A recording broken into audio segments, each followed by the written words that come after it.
In 1347, a Persian woman named Fatima stood before a judge with blood crusted around her eyes. She'd been locked inside an iron mask for 6 months, a mask specifically designed to blind her if she dared to move her head. But that's not even the worst part.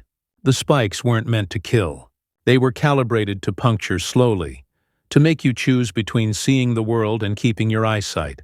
And here's what makes this story truly horrifying.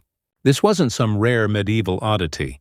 Between the 9th and 18th centuries, an estimated 2,000 to 5,000 women endured this torture, and historians have been hiding the real reason why. By the end of this video, you'll discover 3 things that will fundamentally change how you see medieval justice. First, the precise mechanics of how this device worked, and why a single glance could mean permanent blindness. Second, the actual reason women were targeted, and I promise you, it has nothing to do with what you're thinking right now. And third, why this device disappeared from historical records for over 200 years, and what we found when we finally uncovered the truth. If you want more suppressed history that textbooks won't teach you, hit that subscribe button right now because this story gets significantly darker. To understand this nightmare, you need to travel back to the 9th century Abbasid Caliphate, an empire stretching from North Africa to Central Asia. At its heart was a concept that would justify unspeakable cruelty. Namus. Namus meant honor, but not the honor you're thinking of. This was honor as ownership, honor as control. In the elite circles of Persian society, a woman's gaze itself was considered property belonging to her father, then her husband, then her sons. To look freely at the world, that was theft. Now here's where it gets complicated. The Abbasid Caliphate was simultaneously one of history's most intellectually advanced civilizations. While Europe languished in the Dark Ages, Baghdad had hospitals, universities, and the House of Wisdom, a library that would make modern institutions jealous. So, how does a society that invented algebra also invent a device to blind women for making eye contact? The answer lies in a single law buried in a 9th century legal text that made this torture not just possible, but legal. This law didn't call it punishment, it called it correction. And here's the truly disturbing part. It classified the mask not as a torture device but as protective clothing. Think about that. The same legal framework that mandated modest dress also permitted devices that could permanently mutilate. And once that door opened, something far more sinister walked through. But before we reveal how this mask worked, and trust me, the mechanics are more horrifying than you can imagine, you need to understand that the crime of seeing wasn't really about religion or morality at all. It was about money, and I'll prove that to you in exactly 4 minutes. But first, let's talk about the anatomy of agony. Picture an iron mask, not the decorative kind you've seen in movies. This mask has 12 internal spikes, each one precisely positioned at eye level. 6 pointing toward your right eye. 6 pointing toward your left. Now here's what nobody tells you about medieval metalwork. These craftsmen were precise. The spikes weren't randomly placed. They were measured to stop exactly 3 mm from your cornea when your head was perfectly still and your eyes looked straight ahead. 3 mm, the width of 2 human hairs. The mask locked at the back of your head with a mechanism only the guardian, usually a male family member or religious authority, could open. And here's where the true evil reveals itself. You could survive wearing this mask indefinitely if you never moved. Turn your head to the right. The left side spikes pierce your left eye. Turn left. The right side spikes do their work. Try to look up at the sky, down at your feet, anywhere but straight ahead. The spikes find you. Our primary source for this comes from an unexpected place. Al-Jahiz, a 9th century scholar famous for his Book of Animals. In a passage most historians skip over, he describes what he calls iron veils, masks used to correct the wandering gaze of immodest women. But Al-Jahiz includes a detail that makes my blood run cold. He writes, "The iron veil teaches patience through proximity to consequence. The woman learns stillness, for movement brings its own punishment." Read that again. Movement brings its own punishment. The device was designed to make you the instrument of your own torture. Every instinct to turn toward a sound, to follow motion, to look at the person speaking to you. All of those natural human reflexes became potential acts of self-mutilation. Medieval physicians documented the injuries, choral perforations, aqueous humor leakage, infections that spread to the brain. And here's the thing. Many women did survive. They learned to move within human stillness, to exist in a cone of vision, maybe 30 degrees wide. Imagine living like that. Not for hours, not for days. Some women wore these masks for MTHs. But here's what nobody tells you. And this is where the story takes a turn that changes everything. The spikes weren't the worst part, because what they did after the eyes were damaged. That reveals the true purpose of this device. And it had nothing to do with modesty. Don't click away. The next section reveals why these masks were really created. And I promise you, it's not what you think. So what crime could possibly justify this torture? What could a woman do that warranted the risk of permanent blindness? According to court records from the 1330s, here are actual documented offenses.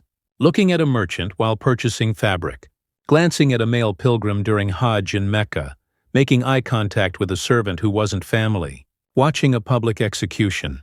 Yes, seriously. These weren't accusations of affairs, weren't evidence of impropriety. We are talking about accidental eye contact in crowded public spaces. Our most detailed account comes from Ibn Battuta, the 14th century traveler who documented everything he witnessed across the Islamic world.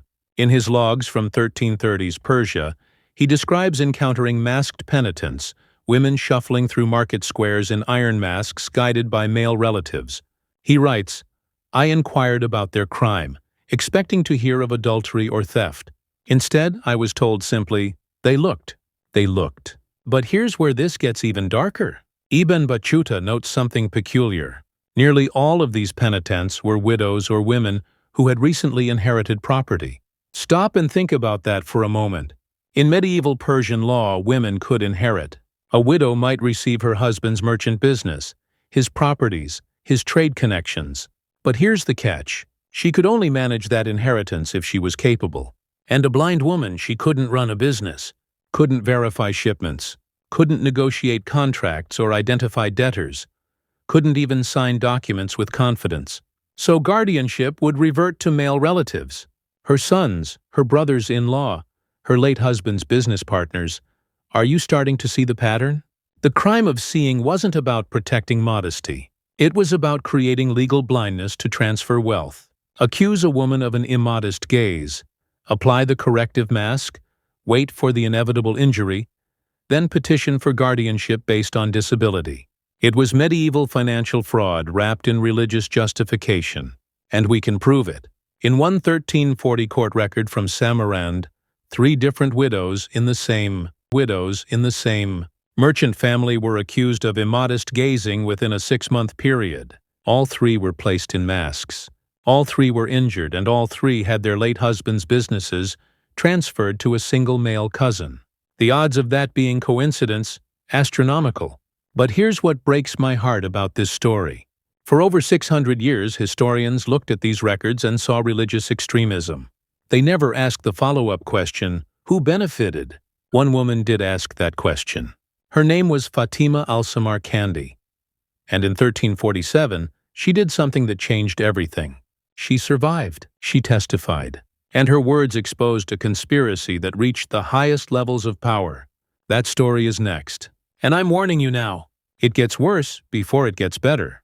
The document is fragile. 14 pages of testimony preserved in the Timurid archives, discovered by researchers in 2003. It sat in Uzbekistan Museum for 16 years before anyone bothered to translate it fully. That translation changed everything we thought we knew. I am Fatima al-Samarkandi, daughter of Ahmad, the silk merchant, widow of Ahmad the goldsmith.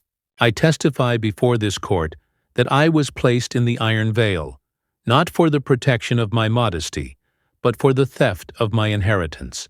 Imagine the courage it took to speak those words. In 1347, in a court filled with the same authorities who had approved her torture, Fatima's husband had died 6 months earlier, leaving her 3 goldsmith shops and a trading contract worth in modern currency roughly $2 million. Within a week of his death, her husband's brother accused her of making provocative eye contact with a customer. The accusation was investigated. Witnesses testified, though Fatima notes bitterly that all witnesses were men connected to her brother-in-law's business. The mask was applied on a Tuesday morning. For 6 months, Fatima lived in a 30-day field of vision. She describes learning to identify people by their voices, by their footsteps, by their smell. She describes the constant headaches from keeping her neck rigid, the way her peripheral vision became a source of terror because seeing movement meant the temptation to turn, and turning meant blood. She describes the day she failed. A child ran past her in the courtyard. Some instinct, maybe maternal, maybe just human, made her turn her head to ensure the child was safe. The spike entered her left eye just below the pupil. She writes, "The pain was immediate, but the terror came after because I could feel the warmth running down my cheek, and I knew that soon they would declare me incapable, and everything Ahmad had built would pass to the brother who had engineered this theft." But here's where Fatima's story becomes extraordinary. She didn't accept her fate. Despite the injury, despite the infection risk, despite knowing that challenging the system could cost her life, she demanded her day in court. And in that courtroom, she revealed something that shocked even the judge. She had names, 23 women across 5 years, all widows of wealthy merchants, all accused of the same crime, all masked by the same 3 guardians, and every single one had their inheritance transferred to male relatives within 6 months. But that's not what made the Sultan act. Fatima had discovered something else, something that implicated not just local authorities, but the very craftsmen who made the masks. And that revelation exposed a conspiracy that went all the way to the top. That's next. Stay with me. I know this is getting dark, but if you're still watching, you're clearly as fascinated by history's brutal truths as I am. This is the history they don't teach in schools. Not because it's unimportant, but because it's uncomfortable. Make sure you're subscribed because next week I'm revealing the truth about medieval chastity belts. And trust me, the real story is even worse than this one. Now back to Fatima's testimony. Here's what Fatima discovered. There were only 2 workshops in all of Samarkand authorized to produce the iron masks. Both were owned by members of the same merchant guild, the same guild that stood to inherit from the accused widows. But it gets worse. She obtained receipts.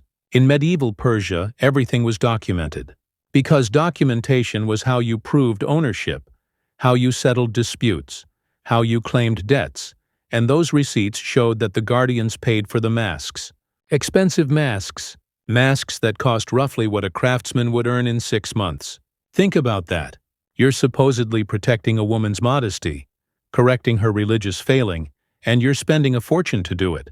Where's the logic? Unless the mask wasn't the product, the inheritance was the product, and the mask was the investment. Spend 6 months' wages on a mask, gain access to a $2 million inheritance. That's not religious zealotry. That's venture capital. When Fatima's testimony reached Sultan Abu's side in 1348, he faced a crisis. These weren't just random cases of abuse. This was organized fraud using religious law as cover. And if he didn't act, he'd be admitting that the legal system itself was complicit. So he did something unprecedented. He banned the masks entirely. The 1348 decree called them instruments of false piety, masking true theft. He ordered all existing masks destroyed. He stripped the guardianship rights from anyone who had profited from a masked woman's injury. And for a brief moment, it seemed like justice had won. But here's the thing about systems built on oppression. They adapt. The masks went underground. The practice continued in rural areas far from the Sultan's authority. We have records of mask-related injuries appearing in medical texts throughout the 1400s, 1500s, and into the early 1700s. The last documented case, 1687. A woman in a village outside Isfahan, blinded by a device her grandson would later tell authorities was traditional. And then in 2019, something extraordinary happened. A private collector in Vienna discovered an iron mask in an estate sale. He thought it was decorative, maybe a piece of medieval armor. The Museum of Islamic Art in Berlin ran metallurgical tests. The iron composition matched 14th-century Persian metalwork. The internal spike positioning was precise, exactly 3 mm from where a human cornea would rest. And there, Etched into the interior band in letters so small they were almost invisible, was an inscription for the correction of the wayward. That mask sits in a museum archive today, not on display. The museum's official position is that it's too disturbing for public exhibition. But I'd argue it's too disturbing to keep hidden, because every time we bury these stories, every time we decide history is too dark to confront, we make it easier for new atrocities to emerge. And trust me, they always emerge. Between the 9th and 18th centuries, across 900 years, an estimated 2,000 to 5,000 women endured the Iron Mask.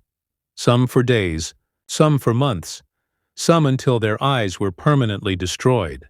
And for 200 years after the last mask was used, historians looked at the evidence and saw religious extremism. They catalogued it under Islamic punishment devices and moved on. Nobody asked who profited. Nobody followed the money. Nobody listened to the one voice that survived, Fatima's testimony, until 2003. Here's why this matters today. Right now, in multiple countries, dress codes and modesty laws are being weaponized the exact same way. Not to protect women, to control them, to limit their economic freedom, to justify surveillance and punishment. The tools have changed. The masks are different, but the underlying system, it's the same playbook. So here's my question for you. What other medieval torture devices are still sitting in museum basement, their true purpose hidden? What other moral correction tools were actually instruments of theft? Drop your theories in the comments. And if this video made you think differently about history, if it made you question what else we've gotten wrong, hit that like button, because there's so much more they haven't told you. Next week, the truth about chastity belts. And I promise you, it's worse than you think. I'll see you then. It's worse than you think. I'll see you then.